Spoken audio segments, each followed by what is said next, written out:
5, 4, 3, 2, 1, 0. All engine running.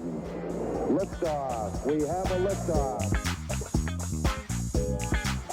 I'll take a crab juice.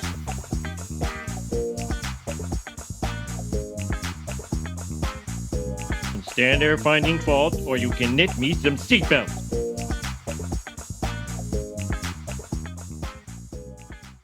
Welcome to Sacrilicious with Robin and Snurts, a Simpsons review podcast. I'm your lovable nerd Snurts, aka Joshua Stearns, and joining me is the equally delightful Robin.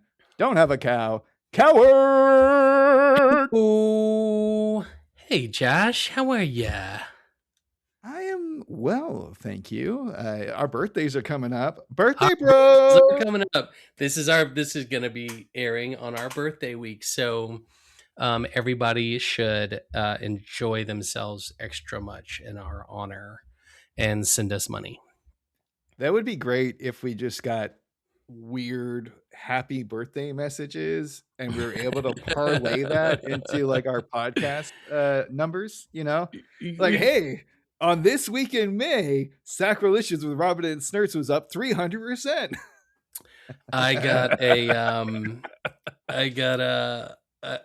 on the agenda is like a simple website. You know, we could have a PO box too. You know, I mean, come on. Yeah, go for it. Anytime you want to start doing something besides recording, you're more than welcome to do. You know what I almost finally did, Josh, was send you a card. And I might still actually do that. It's not terribly likely.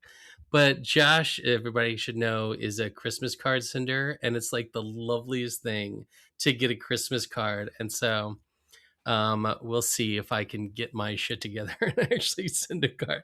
I haven't sent a card to anybody. Yeah, and not that I was talking too much shit on you, because you do contribute plenty to this podcast, but it's like I'm pretty much at the point of what I want to input into this endeavor.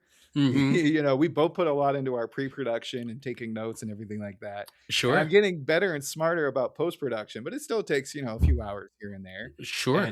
And listeners, I love the power. I love the power of post-production. Yeah.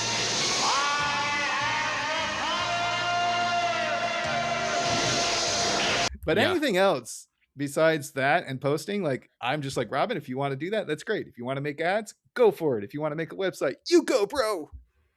I will think about it. How about there you go.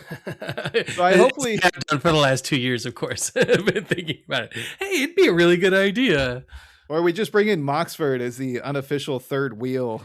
Yeah. But we just stick with him with all the terrible work of podcasting, which involves and posting. Our producer, the doctor. The producer who has to do all the stuff we don't want to do. Well, yeah. If this isn't your first episode, I'm sorry, Moxford is our reddest fan, and none of that before made sense. But here's how it works anyway. One of us will pick an episode of The Simpsons to discuss. We'll go through the plot, provide questionable impressions, and point out our favorite bits. And this season, it's all about themes, baby. And to kick things off, we have The Simpsons are going to insert place here. Oh, yeah. I feels it. Let's get it. All right. Everybody dance. It's kicking in. The Simpsons are going to Japan. Yeah. The Simpsons are going to Brazil. Producer. The Simpsons are going to India. The Simpsons are going to USA. Perfect.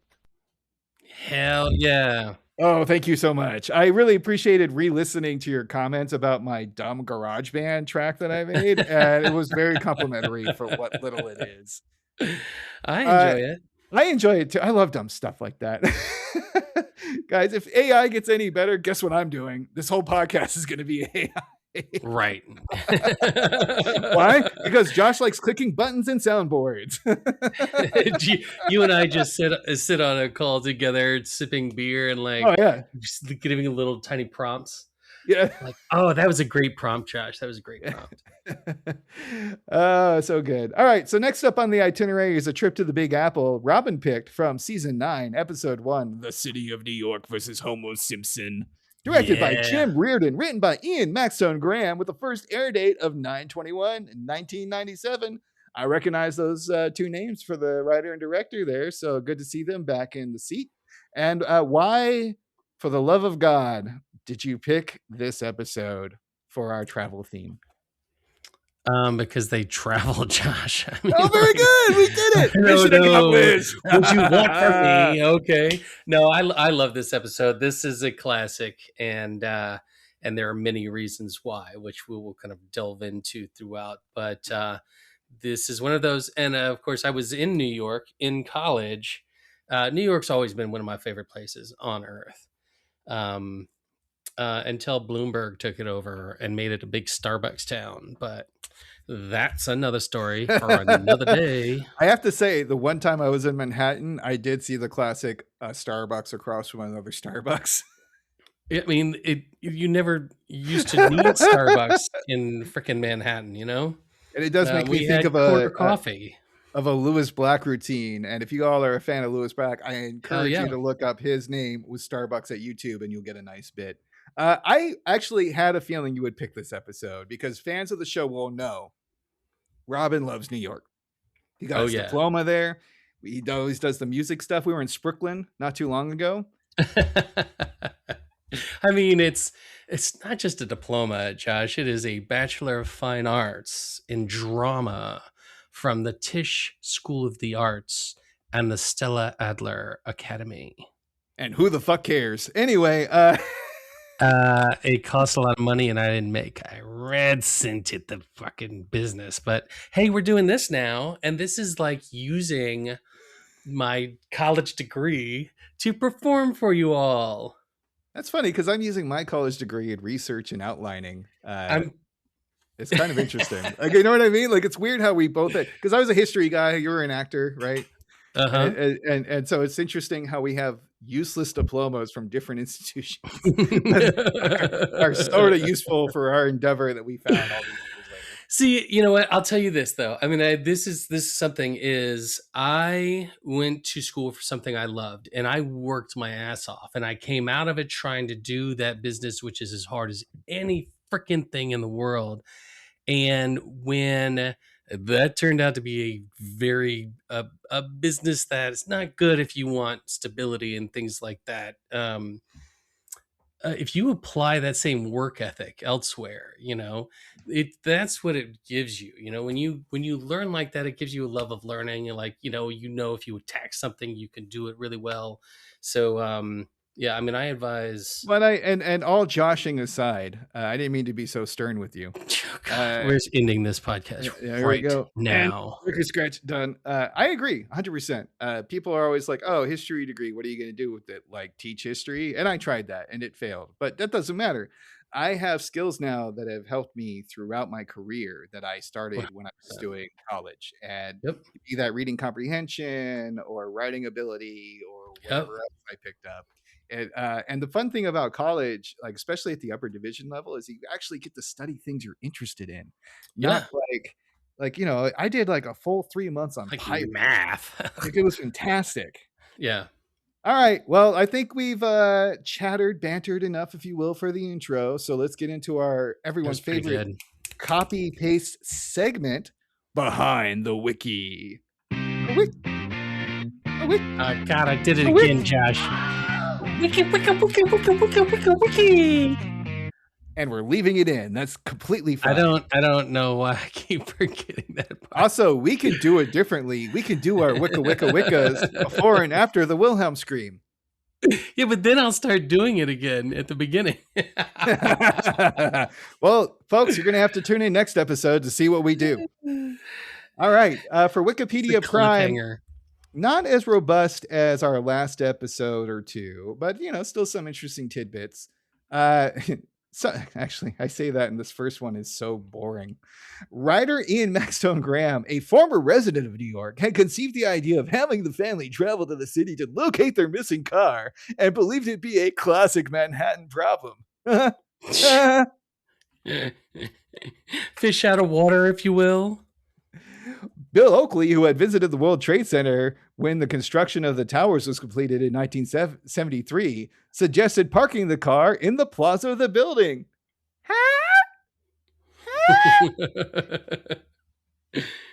All right, so David Silverman, who seems like the only person who actually has to do accurate work for The Simpsons, Yeah. was sent to Manhattan to take hundreds of pictures of the city and areas around the World Trade Center. Very Okay. similar to what he had to do for Australia when he was consulting with the people about the landscape and the Parliament building. So it feels like David Silverman is the one who's really doing the work, or the writers just kind of like, I don't know. Knifey Spoony. I mean, I think it's a combination of the two. You know, but as somebody who has lived in New York and experienced it throughout my life, early on, mostly, I haven't been back in like 7 years. I need to go. Some of the references are perfect. Nice. There's some of the lesser references. Are Yeah, great. like Ray's Pizza or whatever, right? No, like oh look, Fourth Avenue. Yeah, sure. I don't know why. I just feel like it's great. I also love how they spent probably a good chunk of the budget for this episode on the credits part, because the final scene, the family is driving away from New York on the George Washington Bridge, and the credits roll, and we get a gradual like pull around and pan around. Oh yeah.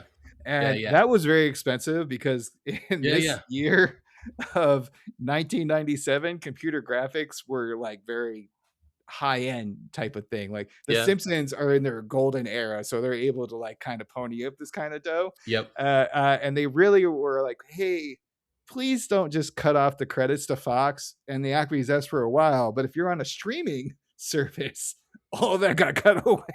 Yeah. They also have a musical number that goes with it. Speaking of musical numbers, we got Ken Keller, who wrote the lyrics for You're Checking In musical number. Checking in. He spent 2 hours in a room alone to write the song. Upon sharing the lyrics with the rest of the staff, some revisions remained, although little was changed. So good for you, Ken. That's a pretty awesome thing to just be like 2 hours in a room. Boom. 1998 Primetime Emmy Award for Outstanding Individual Achievement in Music and Lyric. Boom. Annie Award for Outstanding Music in Animated Television Production in the same year. Is that awards. right? Off of this episode? Correct. For this, for that no song. Shit. You're Checked In. Just the song. That's amazing. Yeah. I had no idea. Good for you, Ken Keller. Due to the prominence of the World Trade Center in the plot, 9/11, 9/11. The episode was removed from syndication after 9/11. By 2006, the episode had come back into syndication in some areas. However, parts of the episode were often edited out. What the hell? I mean, so for context, please to go in about 9/11. I visited New York many times as a child, and did the coolest shit there. And of course, that skyline was iconic. And I also happened to be standing underneath the towers when the first one fell. And so they have a very deep seated emotional connection with me. And if I had heard that they had taken it out, I would have been pissed. Because they ain't saying like they fly in planes into buildings here. They just show the Twin Towers, which are such an iconic piece of New York. It's like going back and watching like 80s movies, like the gritty movies in New York. They've always got those great shots, of like a bum on the street, like having fun, and then like, the skyline with the Twin Towers and everything, it's great. So I got 2 comments on that. 1, so glad you're here after being at the bottom of Tower 1. Glad you made it out. 2, there are a couple movies that come to mind about the Twin Towers that always cracks me up. The first one is related to our last episode, Australia. Crocodile Dundee 2 opens with him dynamite fishing in the river, one of the Hudson, something like that. That's exactly right. The two towers are prominent in the background. Hell yeah. The second movie reference is Escape from New York with Kurt Russell, where he lands a glider in 1997 onto the top of the World Trade Center to get into the prison detention that is Manhattan. That's a wild movie, folks. If you're not familiar with Escape from New York and you're an old school cat, give it a shot. Hell yeah. All right. It's funny because when you just started that, what I was thinking of immediately was Escape from New York. Nice. We're on the same page. Also, more 9/11 stuff. Some conspiracy theories believe that the scene in the episode foreshadows the attacks when Lisa holds up a brochure for a $9 bus fare with the World Trade Center shown in the background. Bill Oakley and other people on the show have explained this to the death. Phrasing shit. They've to no end. They have beaten it like a dead, financial worker leaping from the top as they burned. Can we make those kind of jokes 25 years later? We'll find out, folks. I can, Josh, because I'm gay. That got me. Good job. Bill Oakley has been quoted as saying, like, $9 was picked as a comically cheap fare, and logically, the artist would have picked the silhouette of the two towers for a New York City skyline. It happens to be there.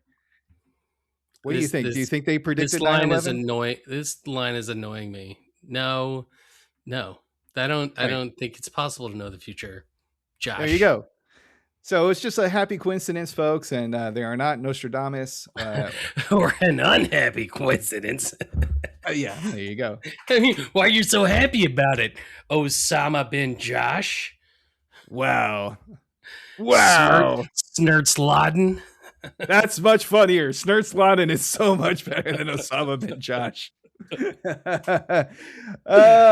So much fun. Anyway, that's it for Wikipedia Prime. And what do you got, man? Is there some weird stuff out there where like Lisa caused 9/11 because of this weird? Can we get off 9/11, okay? Like, No. I don't. We don't need to talk about that. There I was, Josh. It was such a beautiful day. So we had some good ones in there. There is one that you skipped, which is that this is the first episode, the first appearance of Duffman. Duffman's here to party. Oh yeah, which is really cool. This is our first Duffman, and that's what our wiki said. Well, that's why I like you going to the other wikis, because I knew that fact. They didn't mention that fact in Wikipedia Prime because they were so caught up with America's tragedy that they forgot the fucking spokesman for fucking Duffman. And he's one of my favorite characters. This is one of the... he's so good. Who does the voice? Hank Azaria, I believe. Is it? You can look it up while I ban for yeah. Yeah, he's one of my favorites. I've almost bought that foam costume that gives you fake muscles because I kind of have like the blonde hair going already. Hell yeah. Shave my beard. And I love that voice. It's like, Duffman is here to party. Duffman can never die. Only the actors who play him. Like, I mean, that's it. He has growth as a character over however many seasons we are. You promised me that if I slept with you, I'd win the competition. Duffman promises a lot of things. Oh, yeah. I love it when he gets, when he actually says something serious in that voice, like, Duffman has cirrhosis of the liver. Oh, yeah. And we'll probably get into this later episodes, but he does kind of go from a one-liner type of side character to someone who was supposed to have a little bit more lines, and I kind of hate it. He's like one of those ones who just like, Mole Man needs to show up and needs to leave. Can't have a full episode about him. See, I'm kind of, the other side where I love that character doing everything he's ever done in that voice. And so it's just you could deliver anything in that voice. I find it pretty funny. Duffman went to the weed shop. Oh, hi. All right. So 3 fun facts from Simpsons wiki. The way the bowl of peanuts starts to vibrate as the Duffmobile approaches references the 1993 film, particularly the cup of water vibrating when the Tyrannosaurus Rex. No, they're comparing to Jurassic Park. No, it's just not. No, it's not. It's just there's music bumping and something's vibrating. Like not at all.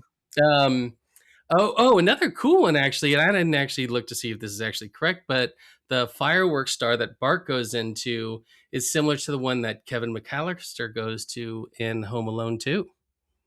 I hear.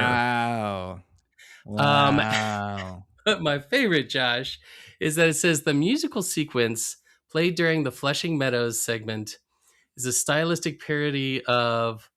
Oh, I read this wrong. I thought they said that the musical was based on Lakme, which the opera that is the la da da da la da da da la da da da da da da da.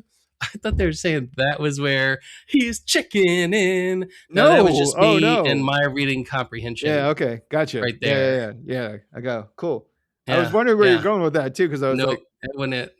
yep. No, I realized it mid-sentence though. There, don't even worry about it. I caught it though. Don't even worry about Pop quiz hotshot. How much more fun would Fantasia have been if they used that song with toilets? it. Da, da, da. Da, da, da. Anything with toilets is more fun, Josh. Though I mean, if you Nice. think about it. Anything else for behind the wiki, or are we moving on to the No, we're main moving event? on. All right, for the main event, we get a couch gag, which is Round one. Fort. The Simpsons are seen portraying the Harlem Globetrotters with their little nice music in the background, with an elaborate Harlem Globetrotter-esque slam dunk. Do you know what that tune name is? No. Sweet Georgia Brown. So sweet. Sweet. Georgia. Oh, it turns out there's some booze afoot in Springfield because we're starting out at Moe's and it's the evening rush. And I like it because it's not yet. We get a lot of wristwatches in this episode in general, which I love because wristwatches in The Simpsons appear before a joke and end after the joke. So the first one is Moe, funny. and he goes from 4:59 to 5 o'clock. And he's like, gotta get rid of the evening rush, or get ready for the evening rush. And he with a broomstick, and he knocks it twice. Yeah. And a bunch of rats. It's like, you guys gotta go. And all the rats leave out the mouse door. And then the barflies enter the bar door. And then Barney comes out the back with a bathrobe on, slippers, brushing his teeth like he just came out of Hotel Moe. I love that he keeps his toiletries at Moe's, I mean, at this point, I feel like he's just sleeping on the roof. Yeah. I mean, or literally in the gutter. Moe just lets him in. See, Moe can charge him rent on his tab for the roof tent. So, you could, except that, what was the calculation? Like $4 billion of his tab. Like, you're just throwing good money after bad right then. Or are you retiring in fashion? Or that makes sense. I mean, can you borrow against that? I don't know. Yeah, I mean, there's always ways to manipulate the market. All right, so it turns out these 6 drunks are responsible for 91% of the accidents in town, and a designated driver is needed. Wait. So Moe goes, yeah, all right, listen up, you guys. Springfield police have told me that 91% of all traffic accidents are caused by you 6 guys. And the 6 guys start high-fiving. They're like, woo, yeah. And they're going to choose a designated driver the same way they pick the Pope. Spoiler warning, it's not how they pick the Pope. They just pull into a pickle jar, and whoever gets the black egg is the designated driver. We're gonna draw eggs from the pickle jar, and whoever gets the black egg. I mean, we know stories about Moe's pickled egg jar, and they're not good, man. That's just. I mean, it's the way Homer was able to save his finger in what was that? The Run Lola Run trilogy of error. Yeah. We know that things will last in there for decades. And it turns out Barney is the unlucky individual because he gets a black egg. Out of all the people, Barney. Of course, and he just has a meltdown. He's like, no! He collapses on the bar, and Homer walks up by him and goes, you got the black one. I always thought the animation of the egg, too, when he squeezed it, was just so gross. Because then he has like nasty, smelly, black pickled egg on his hand. Like, that can't be good. Also, why is there a black egg? Good about pickled eggs. Why is there a black egg? Because, Josh, I mean, look, there's been lizard eggs in there. They ain't even chicken eggs. We've been through this egg jar a million times in this show. That is nasty. And it was a bad night for Barney to go sober because it's pretty rowdy. Homer is being paraded through with his underwear on, calling himself Peter Pantless. Barney is sweating. Like, I swear I felt Barney's pain. Like, he is sweating his ass off, trying to eat a peanut. He doesn't even like have like the one beer gonna get me through the night thing. He has to be completely sober. There's no food options at Moe's. So he's just sitting there drinking water and sucking peanuts. I agree. I mean, like, but to his credit, he's trying to actually do the thing. He is trying very hard, although we are already starting to see like the little twitch of the eye, you know, little eye twitching going on. But then, Josh, in the background, we hear boom, boom, chicka chicka, it's basically the Ferris Bueller's Day Off, right? That's where it's from. Yeah. Everyone recognizes. So that music starts playing in the background, and Barney is just kind of like, no, not tonight. Suddenly the door busts open.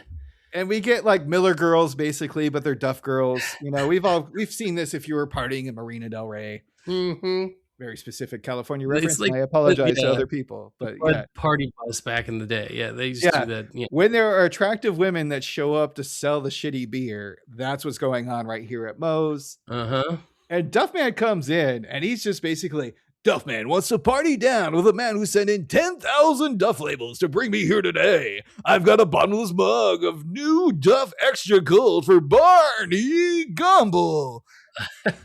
Chug. And this is like the gals, the guys, everyone's like, this mug is literally like the size of a keg. Yeah. They're wheeling it in on with forklift, you know, right? Is it not a forklift? What do you call that? Dolly. Yeah. And it's huge. Like you said, he could take a bath in it if he wanted to. Like Goku would like be in that water, like if he was at home in the boiling water. You know what I'm talking about? Did you take a beer bath? I'd take a beer bath. Why not? Why not? And Barney is just like, I can't. I'm the designated driver. Record scratch. Yeah, that's swell. Duffman wholeheartly suggests the designated driver program. Now, who wants to party? I just love it. The way he cuts, he goes, yeah, that's swell. Like all the music cuts out. Everybody is quiet. It's very much similar to like advertisement, right? Where like the alcohol stuff, like they get very quiet about like the facts about booze. Right, exactly. But you know, and it conveys so well, like we will say the right things. Right. but now who's ready to party? And poor Barney, I mean, God bless his soul, because it gets worse. I would have broken at that point and would have like pointed the Mo and be like, "You're buying taxis, like fuck it, like take a taxi, fuck all y'all. Put it on my tab. 100%. I don't look. 92% of all accidents can happen tonight. This is my moment." Yeah, but he doesn't, and he sticks with it. And later that night, Barney is driving home Lenny, Carl, and Homer, and they're all smashed. And whose car are they driving, Josh? Homer's car. And I love, like, I don't know if you've been there where you're the sober driver driving a bunch of idiots around. And we get kind of banter that just, hey. Lenny said, hey, let's go to the girls' college. No, Playboy Mansion, Carl retorts. And then Homer. It's my car. We're going to the lost city of gold. And I love Barney's like, that's just drunk talk. Sweet, beautiful drunk talk. And I love, you can tell Barney is breaking because he's at the Homer, like dropping off Homer, right? And he's just like, his eyes twitching. He's like gripping the steering wheel in a very menacing fashion. And do you remember like what Homer says? Does anything that stand out to you? Or he says, like, he just says something like, bring it back tomorrow. Put it under the door or something like that. He says. And then Homer passes out, even like he opens the door. That's what I love, because so he says it, and then Barney's like, oh yeah. I mean, he's cracking like Jack in The Shining. It's under the door. I'll bring it back, sure. But he's definitely losing it. But I love when Homer walks in the door. He's like, like going across the lawn. He makes it in the door, and he just falls hard. Like it's not like. It's just like, whoomp. No, it's not like knees to belly to face. It's like foot to face. Oh no. And honestly, I felt that. Like, that was. I've never been Uh, so drunk that I like just opened the door and passed out. If I'm I that drunk, I passed out at wherever place I got that drunk at. I have rarely been that drunk, but bad things have happened when I do. Very bad things, dark things. Don't do drugs, kids, or drink alcohol. We at Sacrilicious do not condone. Let me take a sip. Yeah. The drinks or drugs. Hey Josh, pass me that bong real quick though. Here you go. Let me get a little bit of that. It's funny. It's like the one time I don't have my bong near me for a recording. I'm also literally 2,500 miles away from you, so it would be a challenge. I'll add it in post. Hello, everyone. Please, let's quiet down. Everybody, please. Excuse me, folks. Excuse me, folks. Hey, shut up already! Thank you. Okay, folks, you are here for the Duffman Open audition. Couldn't be simpler. All you have to do is look at the camera and say, "Oh, yeah." You got it? You'll be called by your number. Everybody clear? Everybody clear? This is our glorious director, and we will be calling you one by your number. Okay, let's get started. Mr. Director. Hey, everybody, and assistant director. It's good to be working with you again. I know we go a long ways back, and I'm just happy that we can do this. All right, folks. Like he said, very simple, 2 words. Let me hear them. Number 1. I just want you to know that I trained with De Niro. Oh, yeah. That was it. Wow. I hope you didn't pay for that training. I don't think so. Yeah, maybe you should have tried the Stella Adler Academy. All right, what do we got next? Where were All we? right, folks. This is it's just number 2, right? Right, just number 2. And as a little note out there, it was a 3 martini lunch. The clock is ticking. It's just 2 words. Let's not overthink it. Number 2, what do you got? Oh,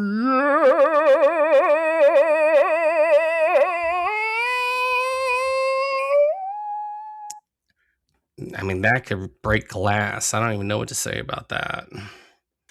Listen, we're just gonna go with number 3 now. Number 3, please. Good idea. Yeah. Hell yeah! No. No. We're good for the love of everything. I don't even know. 3 hours later. Oh, shouldn't have made it a 3 martini lunch. That's really coming to creep up on me. What are we at now? 907. Jesus Christ. All right, okay. Let's give this a whirl. Oh my. Damn it, George Takei. Security. We told him 2 hours ago. I swear I told him. I don't even know how they let him back in the building. He's slippery, that one. Okay, where were number 908, I guess. Duffman is here to audition. Oh yeah. Oh. Whoa. You Oh feel my what I'm feeling? god. You feeling what I'm feeling? Yeah. Oh my Right? god. And he brought his own costume, right? I love the cape and like the little underwears on the outside, I love that. All right, as a real quick, look. Duffman, give me a 360. Let's see that ass. Shit. My That god. ass, Oh right? my god. I think we found our next Duffman. I think it's time for another 3 martini lunch. Sign me up. Hey, you on stage. You're hired.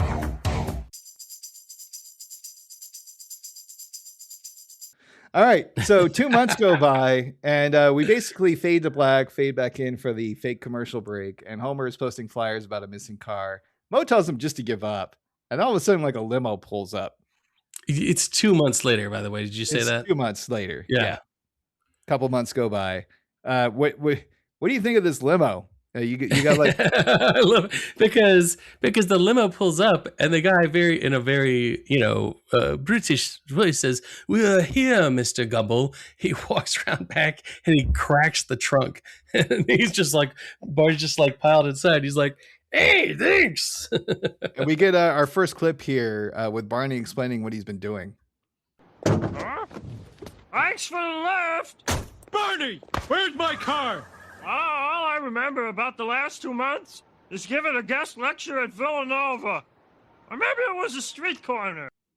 It was definitely probably wasn't Villanova. I mean, it could have been. Corner.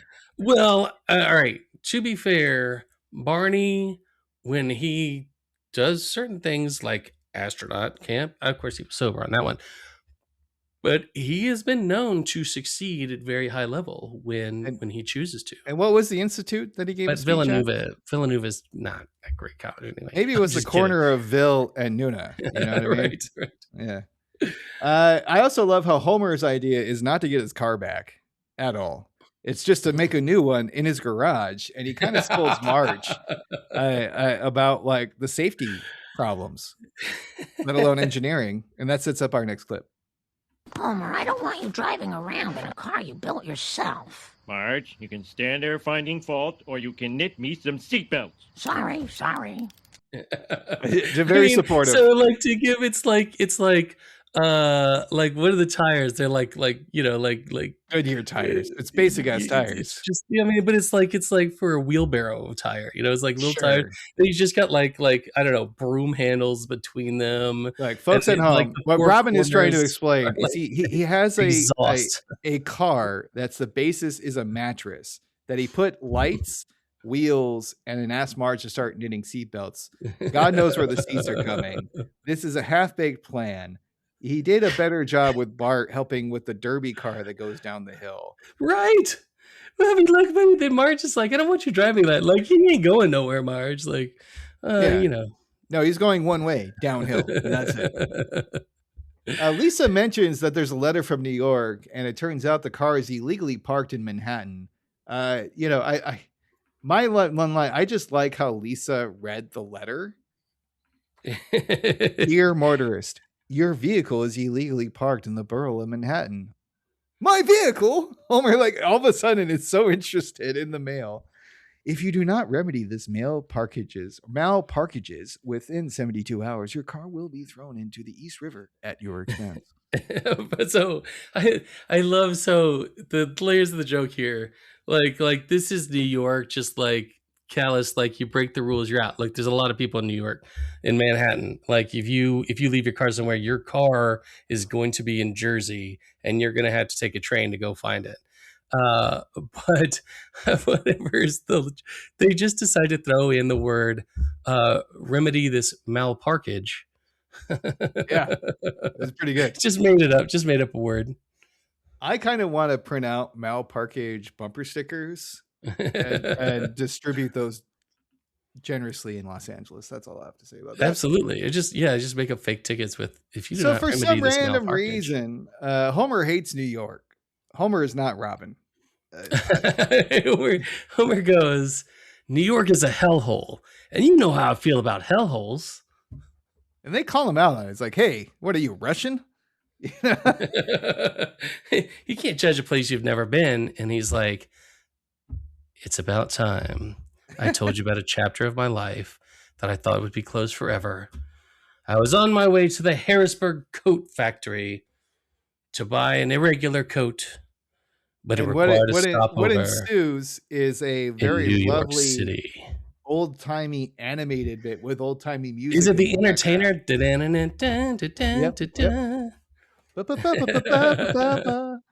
And I love how we get. He's a young Rube in town. Right. He's got his shirt tucked in and everything. It's a young Homer. Oh, very much. Like he has a little suitcase. Right, it comes off the bus. And he basically he's got a nice camera.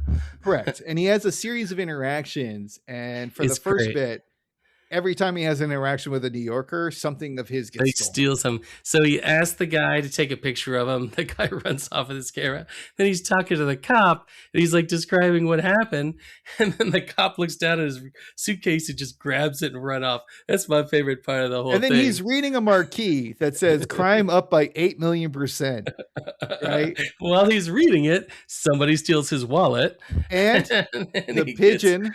He gets a hot dog. The pigeon steals his hot dog. Swoops down and grabs his hot dog. And there's a transition here when this happens, and he's like, and then I must have looked at somebody the wrong way. Like, I didn't. It just was like. I'm going to give you a little bit more context for our folks at home. Woody Allen dumps trash over Homer just after he got his hot dog stolen by a pigeon and his wallet stolen by a perp. Oh, Woody Allen. And then so he like kind of like wipes the trash off him, and a banana peel goes astray, smacking a pimp in the face behind him. That's what it is. And then we get the lovely line, anyhow, I must have looked at somebody the wrong way, because the next thing I know, I was running for my life. And I love how the pimp has a very like animated gait. Yeah. Like it's so funny. Like it doesn't make any sense. No one would ever run like that. He's got the full fur coat with the platform shoes. He's a pimp named Slipback. And if my Boondocks fans will get that, absolutely. He's kind of supposed to look like Huggy Bear, who's some people. There you go. That's an old reference. Yeah. I only had a reference from the 90s. You had a reference from the At the end of this, there's this farcical thing where Homer's trying to get up a fire escape to get away from him, and it's just going down into the sewer, and Homer ends up going down with the ladder just into the sewer. Kerplash, and he goes, oh. Also, and then we cut back to the present, and he goes, and that's when the Chuds moved in. And I love Marge's interjection right there. Oh, Homer, of course we'll have a bad impression of New York if you only focus on the pimps and the Chuds. Everybody knows that, question. Josh. What's a Chud? You don't know what a Chud is? No. A Chud is a movie about mutated people who live beneath New York. So it's like Escape from New York, but they put it on the top instead of the. It doesn't make sense. On the bottom in the sewers. So it's like Futurama with the mutants, right? It is exactly. That's exactly what it's based on. Oh, really? The new New York when they go down in there to find what were they looking for? His 4-leaf clover? I don't know. Idea. I've never seen the movie. Yeah. No, in Futurama. Futurama, they did look for a 4-leaf clover. Or his 4-leaf clover, his lucky one. I don't know. This isn't a Futurama. Josh, podcast. His brother got it. Josh. I can't. So the family isn't having all this negative attitude about the Big Apple. They really want to go. And Lisa pulls up the flyer, and they're basically like $9. And I love how Bart's like, hey, look, it's so cheap. I got this. Followed by Homer going, oh, lousy Bart and his with all his money. All right, New York, I'm coming back. But you're not getting these. And he throws his wallet into the fire. And Lisa's like, Dad, our baby pictures were in. Classic Homer. You're not getting my wallet. I'm not letting you steal this. I'm going to burn it first. And he's like, don't you start, Lisa. You see, kids, back in the day, people would put pictures of family members and loved ones in their wallets because they did not have a phone that could do the same. I mean, you could tape a picture of a family to a phone, but it was wired to the wall in your house. But I do appreciate, I do remember the tactile feel of like opening a wallet and like all the little like condoms. Oh, sure. Yeah. All right. So we got a bus called Sit and Stare. Gee, Robin, I wonder if there was some kind of jingle that Sit and Stare would have to advertise their $9 fare to New York.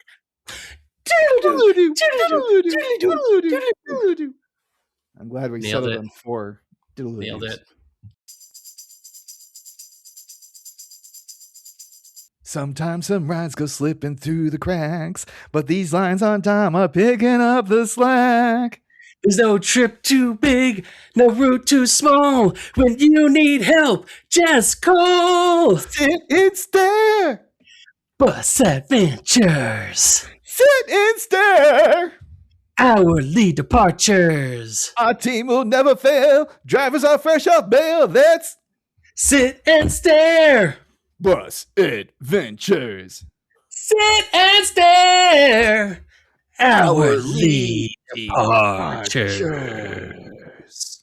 We go to Brunswick and Branson, Oh, yeah. Jersey City and Scranton, Okay. Barstow and Bakersfield, Where? Fort Smith and Rusterville, I don't think that Baton exists. Rouge, and anywhere in Utah.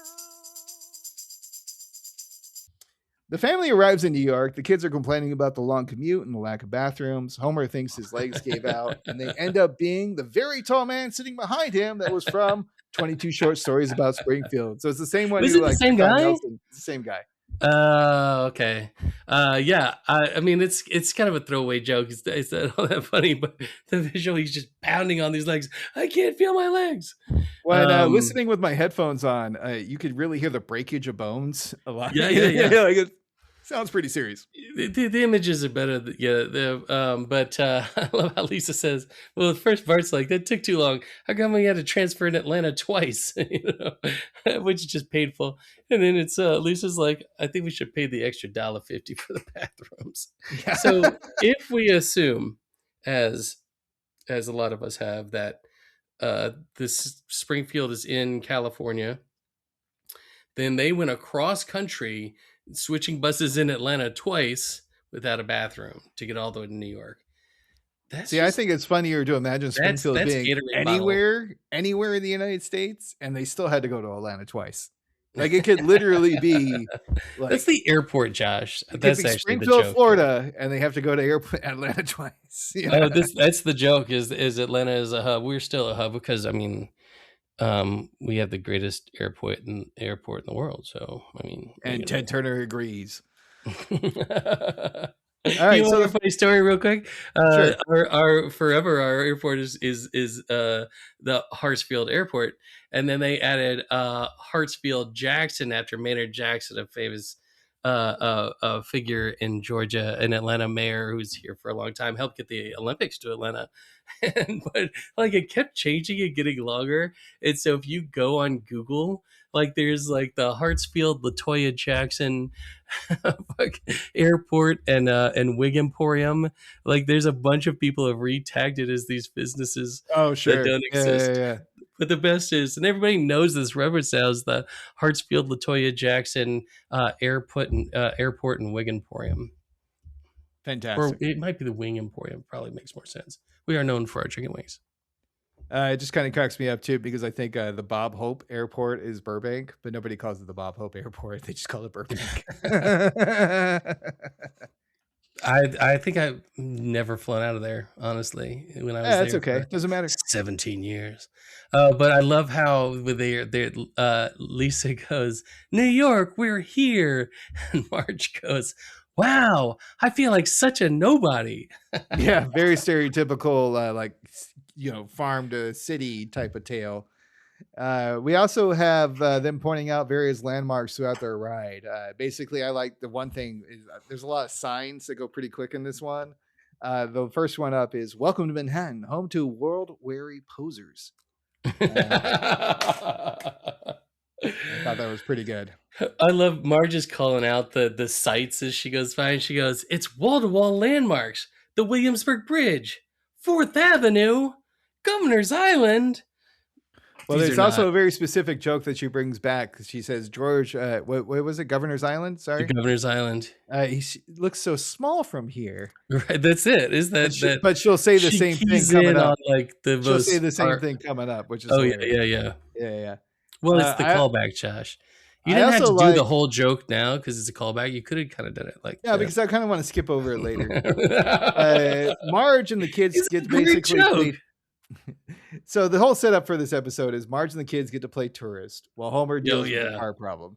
And I like how Marge basically, like, Homer is like trying to contain the situation, and Marge and the kids aren't having it. And Marge goes, the bus station is just one of the sites we came to see. We'll meet you in Central Park at 5. I just like she was adding like bus station on her itinerary of things to see. it's she has pedestrian taste. I love Homer goes, oh, all right, but not a minute later, because when the sun goes down, all of the weirdos turn crazy. And then he gets into a cab and he looks at just like a rando walking down the street. He goes, I'm on to you. And this sets up the entire mental state of Homer throughout the episode. He's trying to get this task completed, but he's irrationally angry at everything and thinks that New Yorkers are just the worst. So he ends up being just the worst himself. And listen, I mean, like there's a reason for that, is because those of us who lived in New York, you get this a lot. Is there people who love New York and people who hate it? And then in the 90s, it wasn't now the new Bloomberg swept streets bullshit that it is now. It was still in that post Howard Koch era, the 80s, where there's spray paint on all the trains and, garbage, you pile garbage on the street and they come by and pick it up. So you walk down the wrong day and streets smells like garbage, because that's how they would pick up the trash. So yeah, it was you ran into a lot of people with that attitude.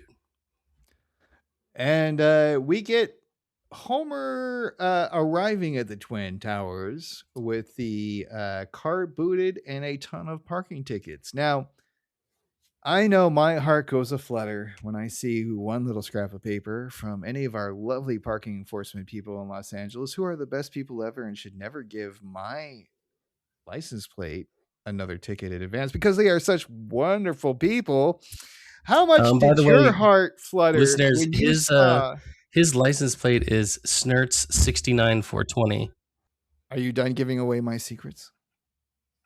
Josh has a third nipple. Just like Krusty. so his car, yes. My point being, that might get not just one ticket, Josh. It's the old school. But here's the thing about you go into New York, you get these because these pink tickets that they used to give out were very, very specific in New York, and they're loud. You see them for a long way off, and he has 600, 700. 800 on there. It's so much that he could make it like, how you have like the what do you call it, the windshield shades, right? His car is nice and cool. Yeah. It's and a boot, sun protector. The boot is ridiculous. My car's never been booted. Oh, Josh, it's the worst. Joke. It's no joke. Like that's when you know you're fucked.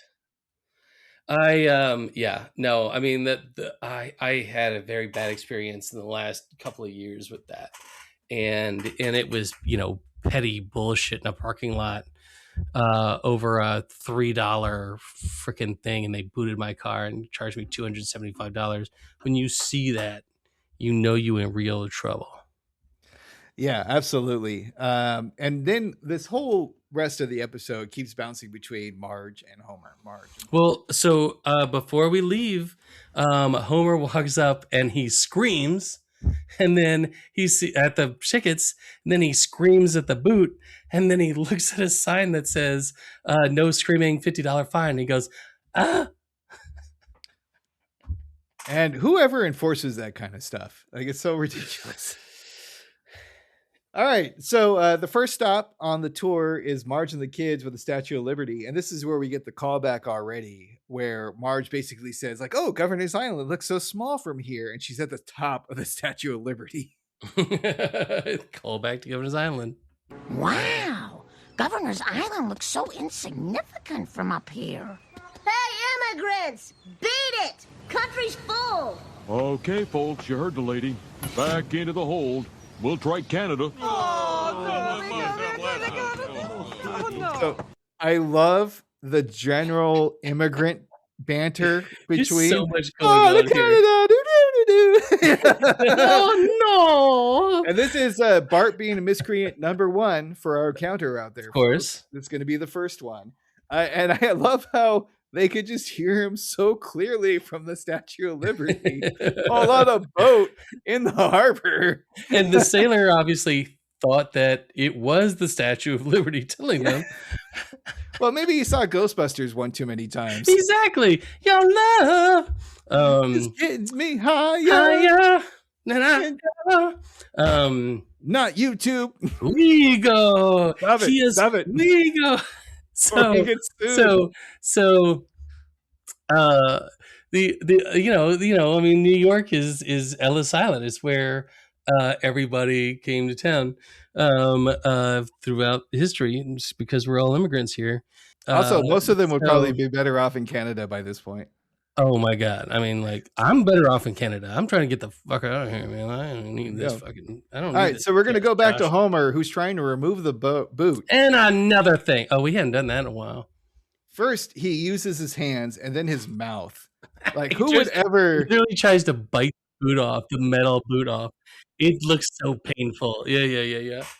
And then we get the Tower 1 guy going, This is "Oi, great. hey, What when was- you're done with that, I got something here you can bite down on." Tower 2 replies, Hey, why don't you be polite? You stupid puss bag. Pal, you gotta call the number on the boot. He goes, and they stick to all the jerks, Tower 1. That's it, I'm coming over there. And then there's a guy above him. I just love it. To both of yous. And so, like, these are the classic New Yorkers, like, kind of like with the wife beaters on, balding, and, like, they got laundry hanging out.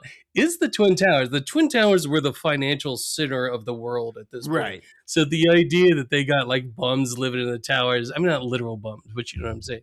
You mean pores. The Pores, the less affluent of the New Yorkers living like hanging out the window, smoking a cigarette. Like, those windows didn't open, Josh. Let me just tell you now. Yeah, like, I mean, it's very those reminiscent windows of didn't a open. Simpsons fan who have seen where like Bart was a baby and they were staying at Little Springfield and they had the same kind of thing with all the stoops and the classic, like, you're basically in what is that famous one with the Jets and the Puerto Ricans? West Side Story. Yeah. It's like a West Side Story situation. Yeah. And then Classic New York. Yeah, I mean, like, that was New York. Like, and I mean, it started in the Giuliani era already to get a little bit more fancy.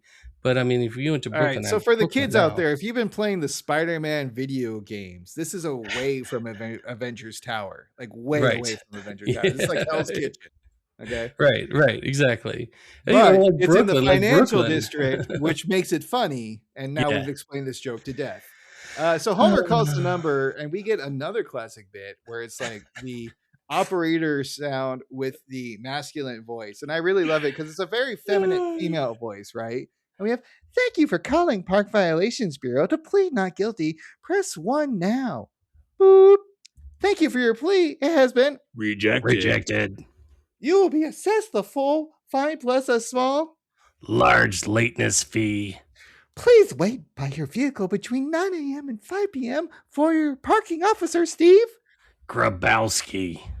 Like, just It's so good. It's so the good. juxtaposition is fantastic. I love it. Well, the heartlessness of the thing. And listen, what's funny is now we deal with this shit all the time. And like, this was the height of rudeness, was, this kind of cold, distant bureaucrat fucking, dealing with your car. And now it's an AI and chatbot. now that's all you get. Like when you try and go to the hospital, like, Yeah. I also like and how another Bart thing. is trying to be a miscreant again, in between like Lisa and Marge having fun on the subway with homeless people and ads. But this is number 2 on our checklist, and I think we have a clip. Ladies and gentlemen, I'm sorry to disturb your pleasant ride, but unlike yourselves, I was born without taste buds. Let me demonstrate. And he licks the rail. I'm in over my head here. I'm in Thank you over for my your head time. here. The fact that he thanks him for his time is polite. Listen, if there was one truth in 1997, it is you do not lick the subway rails. You don't even. But I And love, I love in the same, they're traveling on the subway. It's a big New York thing. And little Marge is like, "So glad we took the subway. Laser tag warp removal. The future is now."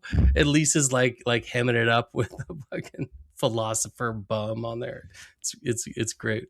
Yeah, it's just classic. The whole family trying to deal with things in their own way, and then Homer is dealing with his own problem, and that's staring at the clock. That's something you never do when you have to wait for a certain time period.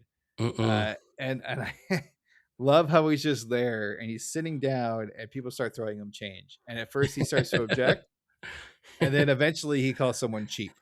It's very funny. He's like, "Hey, I'm not a bum. Thanks, but I don't need. I mean, okay, if you exist, spare change, lady." She walks by and he's like, cheapskate.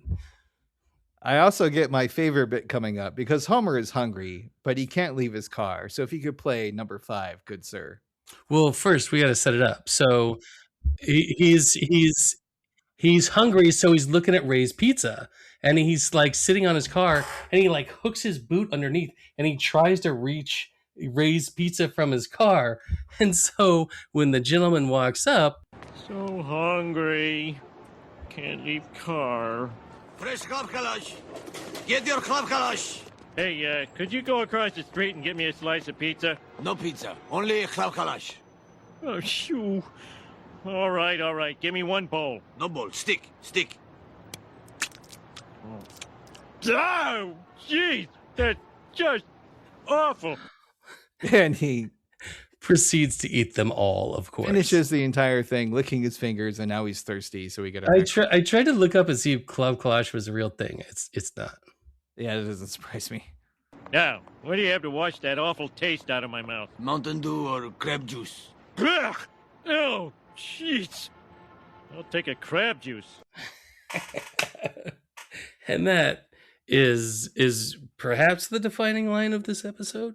I mean, that's the favorite part, is the whole thing. And like I was going to say before, is like the whole idea is that he was really trying to get like a Coke and a slice. Yeah. Original Rays. And he ends up getting with this cart dealer who just has him by the balls because it's a situational cost. You know, when you're at Disneyland, you will pay $30 for a corn dog. For a churro, those churros at Disneyland. You know, but when you're in your regular situation, you'll go to 7-Eleven and pay for like a slice, which is, I'm sorry, I don't really do that. That was just a joke. I don't want people to start sending me like messages like, "Oh, have you tried the sausage 7-Eleven pizza?" Anyway, oh God. Homer drinks a dozen or so crab juices, and the consequences are clear. He has to pee, and I love how the vendor is like, "No, only kakalash." Well, he goes, "You got a bathroom in that thing?" He goes, "No." Because it's just a cart. That's all it is. It's like getting a danger dog or whatever you got in Atlanta after a sports game. It's like, there's no bathroom here. You use the sidewalk. A danger dog, ladies and gentlemen, is cooked on a makeshift grill on the sidewalk and it's a bacon wrapped hot dog, and they're freaking delicious. So Homer is looking around, and he looks just over to the side. He sees some, and there's nothing around. That square is wide open. He sees some mailboxes. He's like, plaza. And so he like sneaks over, and again, he's totally exposed. Classic Homer sneaking, by the way. What I love is as soon as he walks up, this male person shows up out of nowhere, and he's like, "Don't even think about it, mister." And that's followed by the next most depressing thing besides people peeing in mailboxes is Marge and Lisa talking about Chinatown with rabbits that are clearly dead. And Marge replies, no, Lisa, they're just sleeping upside down and inside out.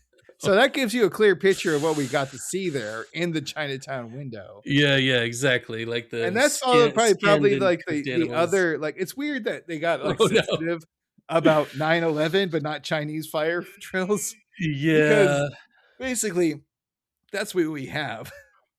So Bart has grabbed a firework out of this. There's a big fireworks store in Chinatown, which there were, and he grabs one. And he starts to light it, and Mart's like, "Bart, put that down." And he's like, "If you insist," because he's a miscreant. He puts it back in the trough of fireworks. And they start number 3, miscreant counter. He starts, and the store comes out, and he goes, "Oh no, Chinese fire drill, serious this time." Except it's in a very stereotypical Chinese accent. Even more so than yours, Robin, at that moment in time. So let's get a little racist. Line in a normal accent. What do you think a Chinese fire drill is? Because my mom and dad always explained it as you get out of the car and then you all change positions and then you keep driving. Well, so I don't think y'all had to change positions, but you get out at a red light. You have to run around the car. That's the main part. Is you have to run around the car get back in and the then get back set. in. Okay. Yeah. before it turns green. Yeah, I used Is to do that that like when I was a? a kid. Every It's once in a. a I mean, while. it's like a TikTok challenge these days, right?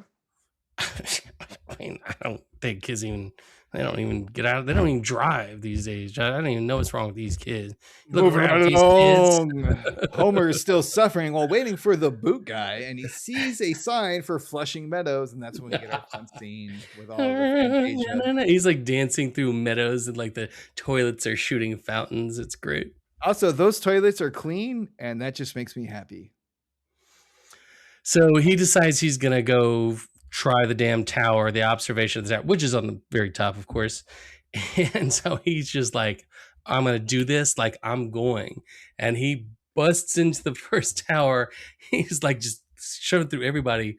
And he fucking knocks this very, very effete woman dressed very finely. She goes, how frightfully rude. I do hope somebody stabs him in the eye. And then what I love about this whole thing, it's very kind of like old school animation about it, where some of it is real close dialogue with some random ass character you never saw before. But then it's just like a fun animated bit after he finds out that the toilet is out of order because he immediately It's goes painful. down, and you see him run across. They like pull out the shot, right? And then he goes back up the elevator. And I So have Tower had 2. to urinate so badly Me too. that I have tried to mimic Homer's relief, and I never have gotten it that close. Oh yeah, and I mean, like they pull out from the tower, and you can hear it echoing across the plaza. It's great. Not as much as echoing though for his dough when he sees a fresh parking ticket. And also, how convenient is it that the Tower 2 urinal has a window view of his Right car? down. It's a really cool shot. Is like has the ultimate relief, and he looks down, and horror spreads across the face, and we see in the distance the little guy writing a ticket. It zooms in on him. It's a great Little shot. guy, that's Steve Karowski, man. Give him respect. Grabowski. Oh, I should give him more respect with his right name. So I love how Homer gets down to his car, and he's gone, of course. And he has another ticket that says for failure to wait by car, $250, which is just the last straw. How much do you think the full fine is? If it's $250 for like 2 months in, I mean, we're looking at like tens of thousands of dollars, right? I mean, let's say $50 a ticket. $50. $50 a ticket. That seems Maybe cheap, 75. even in 97. Yeah. That's pretty. 50. Okay. It's just a parking ticket. Oh, he's parked in the middle of a square. It's not like he's parked on a yellow line.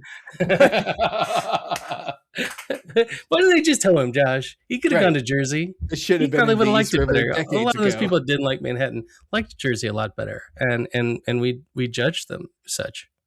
And then Homer is seeing that the sun is going down despite his like non-progress with the ticket situation. And I love this next line because basically the folks at home, as the sun goes down, Homer's irrationality and anger just increase at like different levels. Like, so as the sun goes down, the anger and stupidity goes up. And it starts with this great line. Well, that's it. I'm getting out of this town alive if it kills me. I mean, he didn't have that accent, but but that's how I interpreted it because it feels like somebody who's stuck in the Wild West who knows we just gotta pull us up by our bootstraps and get her done. Are you saying I can't do a Homer? Yes. Nobody can do Homer. Nobody can do Bart. And he guns the car. Like he basically says, fuck around and find out. He hits the gas. Smoke starts coming out. And folks, I know it's an audio thing. Visually, the car just keeps getting more and more dilapidated as we go. So it starts with like smoke rising. He fucking hits the gas. The boot starts to rotate upwards towards the left side, taking out the entire upper left-hand side of metal the car out. Yeah. So he basically has a new thing with like a limp leg, like he's a peg-legged pirate with a car. And he's going downstairs. And what I love about it is during this whole thing, everybody is like mouth agape watching in disbelief as this moron horrified just drives his car through public walking areas. It's insane. And I don't know if you've ever seen. I've seen people do stuff like this. Like I've seen people driving down the road with, like their tire busted and stuff like that, just sending sparks. Like that's exactly. But the animation here, Josh, is so good. It's really like good. you It's feel really good. it. You feel it, and that's the thing is you're watching like, oh no, cover your eyes. I can't watch. And then we go back to the happy part of the episode with Marge and the kids. They're having a blast. I mean, like, let's just make it clear. They're having the best day. They are having the most fun time in New York.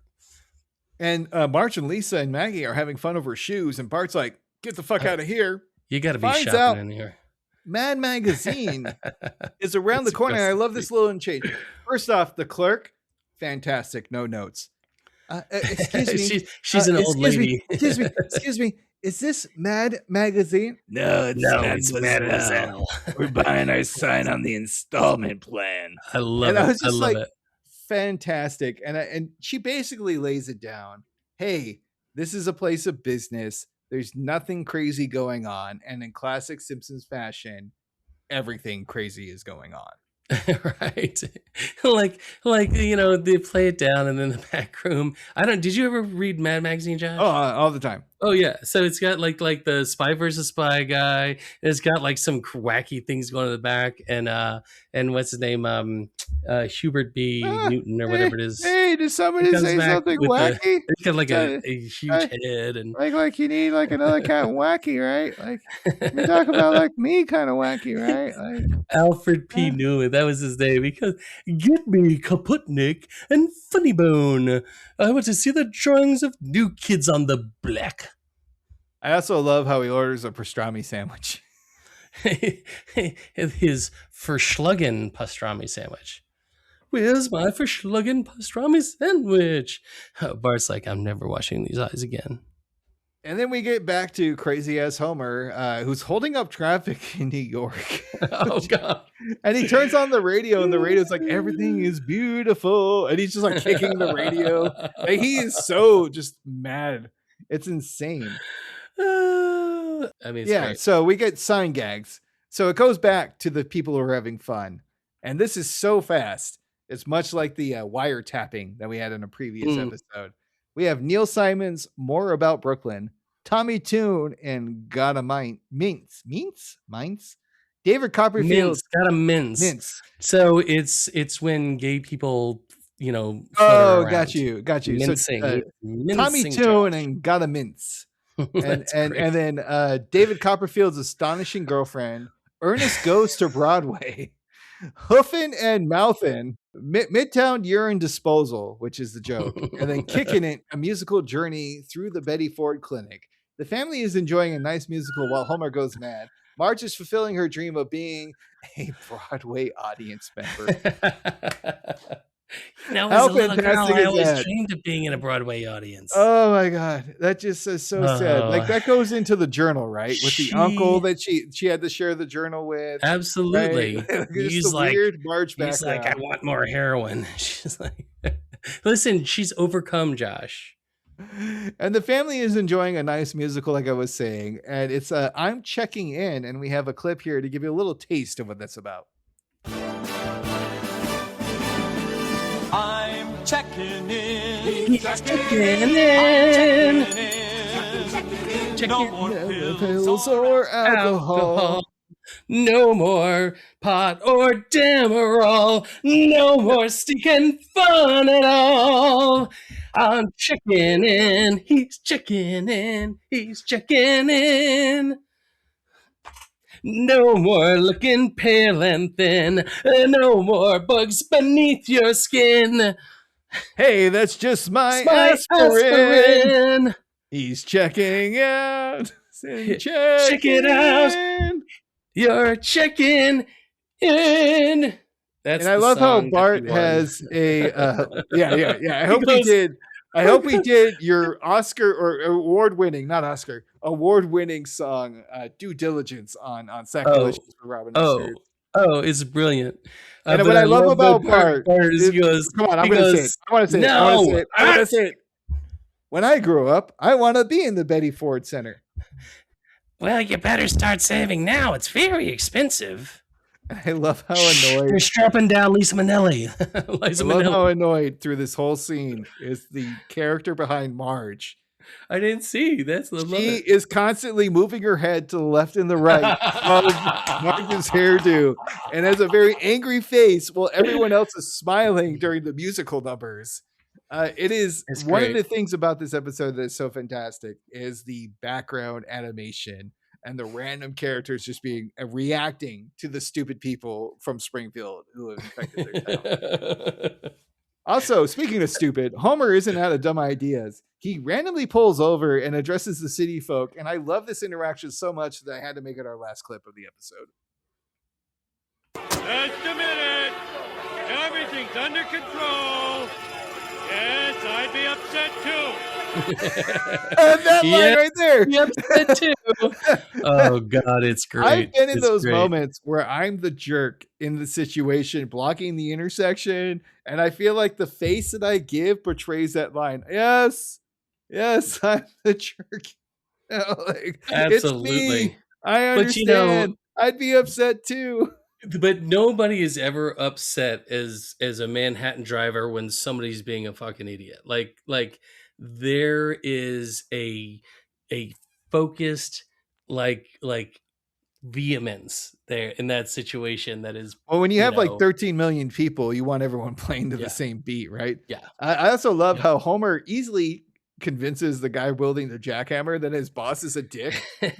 He's like, "Hey, what? The boss says you're fired. I'll get him." Right. And then he takes a jackhammer and he destroys his car even further. Like he pokes a hole into it like it's a machine gun wielded by Rambo at the fourth act. Because he loses control. It just goes all over the car. Just poking holes. What I love about it is like the steam's coming up, everything's going on. But what I love is he hits at the floor and then he like goes for the 3 kill shot. Like I have like half a clip left and I'm gonna keep hitting the body. He destroys the fucking boot even more into the ground. And then he's like basically waving. He's like, "Hey, thanks everybody. I got all my anger issues figured out and I can drive now." And then a gunshot goes off. I know. It's the sign, like one of the parking signs. And he's like, I gotta get going. I love it. Josh, I love it when the boot comes off. He's like, "Ha, Homer won, New York nothing." And he steps and the boot clamps on him. Oh, there you go.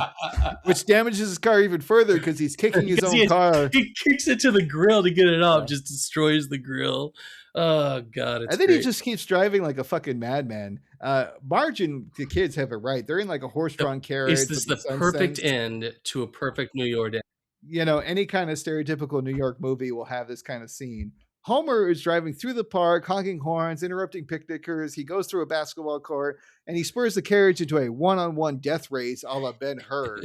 and we get both vehicles going side by side. And then Homer is basically like, "Hey, jump in," and Marge and the kids are like, "Fuck you." Yeah. Like he swerves, so he swerves in front of it. Well, I love it. And he swerves in front of him, and then basically everybody gets into the car. Get in the car. There's no time for the baby. We didn't even do a Maggie check. She was never there. Well, she was there the entire time. The last time we did a Maggie check, if you actually listen to our episode, turns out she was there the whole time. Yes. I did a post-production comment saying, "Oh, we were wrong. Maggie was there the entire time." And it's the same thing because I checked it for this one after making the mistake. She's here almost the entire time. She's always like, she doesn't have any jokes, but like she's there. I can't believe they got to you, Josh. I can't believe they got to you. Yep. Now, now what did they pay you, Josh? What did they pay you, Josh? What did they offer you, Josh? What do they have on you? I mean, facts? What did facts pay me? Nothing. That's why I'm a Democrat and I never win. Mm-hmm. It's the Maggie lobby. What the fuck was that? That's weird. I don't know where that was going. Hey, folks, it's late. We're tired. So everybody jumps in, And this is Are where you the sure? sun is Are setting. you sure everyone jumps in? No time for the baby. How many times has he given Maggie up at these things? Like leave the baby, leave grandpa. Like I feel like those are two different senses. One is the future, one is the end. it's it's a sociopathic behavior or something. It's a baby, Josh. It's late, everybody. It's late. So all right, so we're don't forget to finishing ask for out Jimmy. Grabowski. so here we are. They get in the car, speeds off, and this is where they start heading over the bridge. It's with the sunset. It's a beautiful picture, classic Manhattan, scene, just like the end of like Ghostbusters. The end of what are some of the other ones that do that?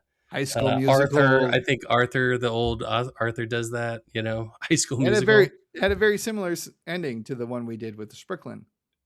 Did you mean High School Musical? Oh. Yeah. The episode we did.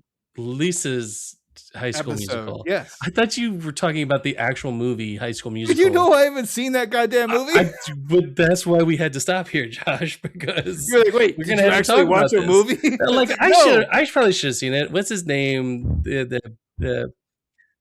He's very attractive still. What's his name? High School Musical guy. But when's Selena Gomez in that? What is the fucking So my favorite joke of the bit is basically the chaos is happening and we have the carriage and the car going Ben-Hur style against each other.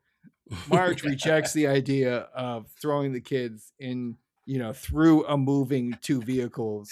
No time for the baby. And we get the hard right, and he just loads in everybody, including the driver. And what I like about it is the driver. Right. They do the classic drive a little bit away, stop, kick out the driver, and he gives a little tip of the hat, and he's like, "Tell your friends to ask for Jimmy." And we're supposed to get the whole magical scene that you just painted. But the difference is the family is seeing it out of the broken window of the back seat of the car. Homer is seeing it in the front seat of the broken window in the front of the car. And he's following, unfortunately, a dump truck. And he gets like a whole like spew of like trash in his face. Juice, ending with like trash juice. With biohazard being the last one. Where you have like Band-Aids and syringes and like rotten food. It's awful. And Lisa's like, that was so wonderful. Dad, can we come back again next year? And he's just like, we'll see, Lisa. We'll see. In between those two lines, two different garbage bags hits his face. It's so gross. Bum, bum, ba-na-nam, bum, bum, ba-na-nam, bum, bum, ba-na-nam, bum. And the credits roll. Read in the news. And everybody doesn't see the very expensive shot that we mentioned in the wiki. Robin, do you hear that sound? What's that, Josh? Well, you know what time it is. It's the Crispy One Seals of an After Hour approval. It's late. I hope you leave all that in, Josh. I'm just saying. I mean, time will tell. And if I'm lazy, if we're going by time, we're at like 1:20 already without the. So get to your final thoughts, my man. All right. I think that this is it's an amazing episode. It was fun. It was really fun to go back and it's still, and even in a stronger way, evokes a lot of what I was living in New York, what I loved about it. And in a way, the way that Homer reacts to it is in and of itself a love letter to Manhattan. Because there's people that just, that could live there. And then there were wusses. And so if you could live there, you were kind of, you felt like you could take on the world. It was gritty. Like you had to keep your eyes up on the street. You had to play by the rules. You better know where cars are coming from because you make a wrong step, you will get hit. And so being able to, kind of manage that at 18 years old and younger, I was, going up there when I was some really cool stuff. I saw the relighting of the Statue of Liberty in 1986. I met the director of Karate Kid. Anyway, so I love it, and it's a lot of the little jokes in this that we were that are kind of glossed over in this that I thought were what I loved about it that were reminiscent of New York. So yeah, this is a 5 for me. Excellent. Shockingly. Wow. Actually, you know what? I wasn't gonna give it a 5, and through the episode, I've gone from a 4 to a 5. Fantastic. So I've been very good about holding this back this entire time. I didn't like this episode when it first came out. I thought it was too much about New York. Mind you, this was all the way back in the 90s. In 1997 to be specific.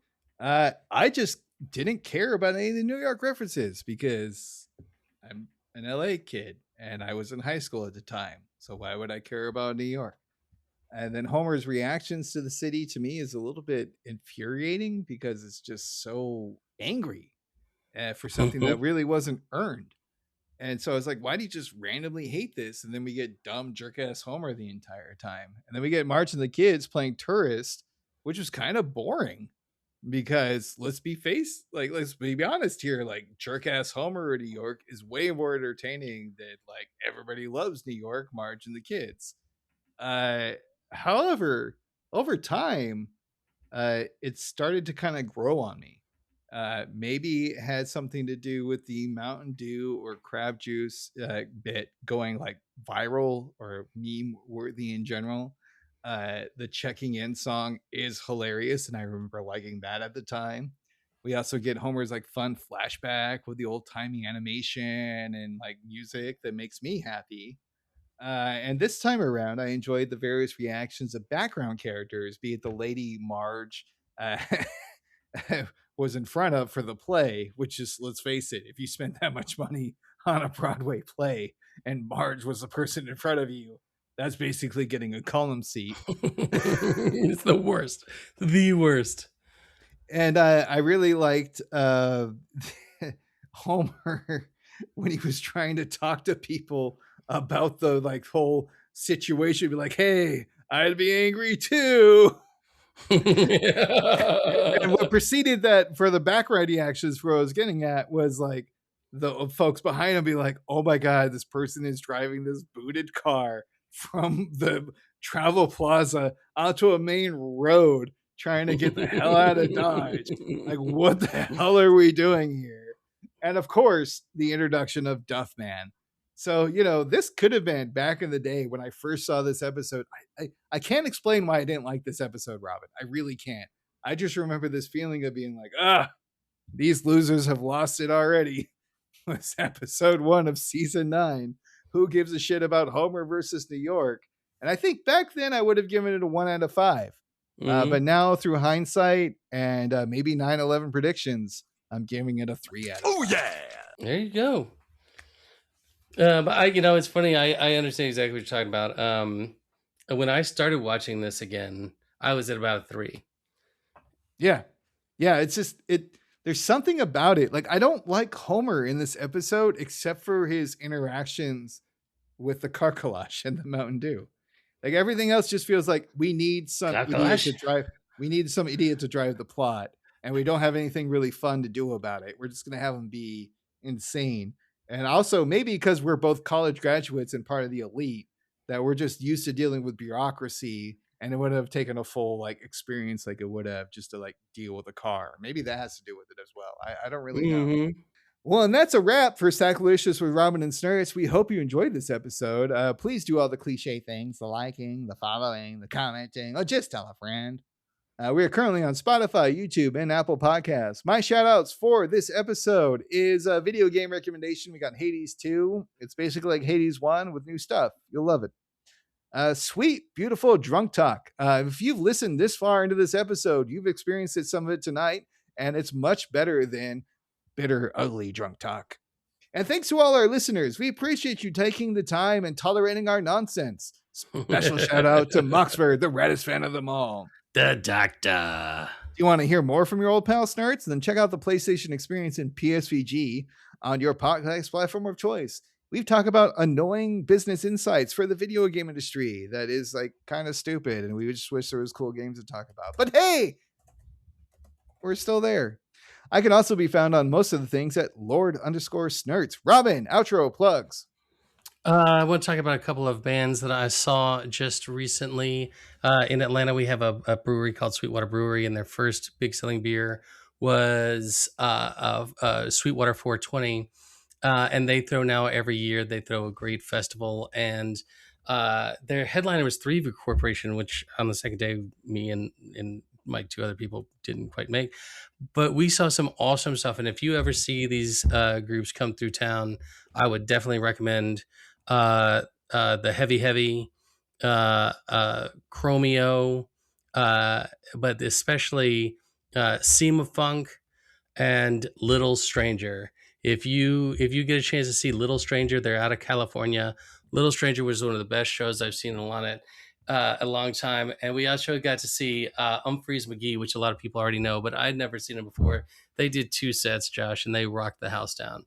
So it was a lot of fun. So get out there and see some live music.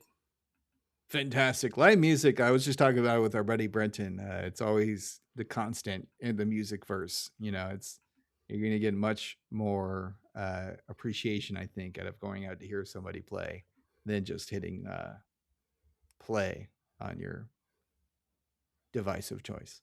Mm-hmm. Our goal, speaking of devices choice, is to get the next episode out by May 17th. We'll be traveling to Brazil via Blame It on Lisa from season 13. Spoiler warning, I do not remember anything from this episode outside of they are traveling to Brazil. So this might be a fresh take, unless some weird memories are triggered while watching. Yeah, I'm interested. So I have one idea that I think is from there, but I'm not sure, but I'll save it. I just remember Brazilians were pissed. Were they?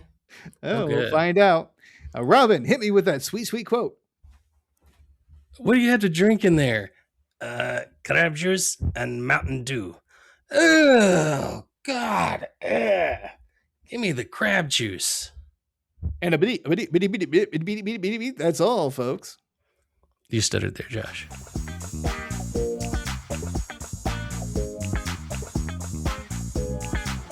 I'll take a crab juice.